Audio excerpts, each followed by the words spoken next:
ইরানে হামলায় বিপুল অর্থ ব্যয় হয়েছে যুক্তরাষ্ট্রের। প্রথম ২৪ ঘণ্টাতেই দেশটির ব্যয় হয়েছে প্রায় $৭.৭৯ মিলিয়ন।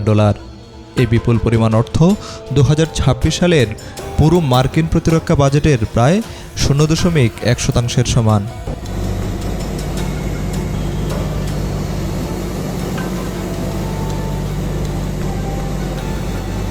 গত শনিবার ইরানে যৌথ হামলা চালায় ইসরায়েল ও যুক্তরাষ্ট্র ওই অভিযানে B-2 স্টিলথ bomber, F-35 fighter jet থেকে শুরু করে পারমাণবিক শক্তিচালিত বিমানবাহী রণতরী এবং টমাহক ক্রুজ মিসাইল ব্যবহার করে।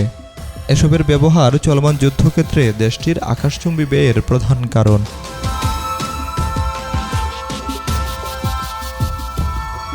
যুক্তরাষ্ট্রের মৌসুরি অঙ্গরাজ্যের হোয়াইটম্যান বিমান ঘাঁটি থেকে 4টি B-2 স্টিলথ বোম্বার বিরতিহীনভাবে উড়ে এসে ইরানে হামলা চালায় বলে নিশ্চিত করেছে মার্কিন সেন্ট্রাল কমান্ড।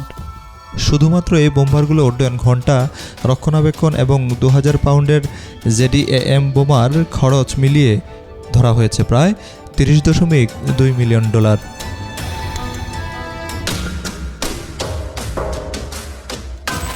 এছাড়াও F-22, F-35 এবং F-16 মতো অত্যাধুনিক যুদ্ধবিমান ব্যবহার করে কয়েক দফা আক্রমণ এবং সেগুলোর রক্ষণাবেক্ষণে খরচ হয়েছে $২৭১.৩৪ মিলিয়ন।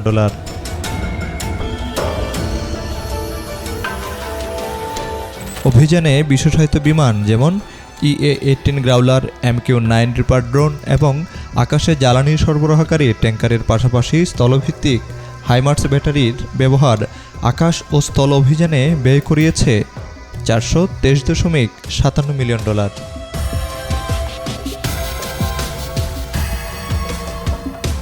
সমুদ্রে মোতায়েন থাকা USS আব্রাহাম লিঙ্কন ও USS জেরাল্ড আর ফোর্ড বিমানবাহী রণতরী দুটির দৈনিক পরিচালনা ব্যয় ছিল প্রায় $১৫ মিলিয়ন।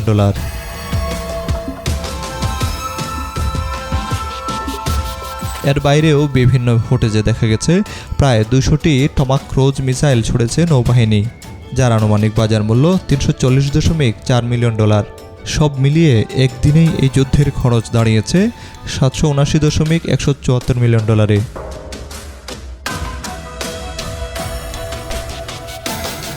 ডেস্ক রিপোর্ট, বিনেস 24।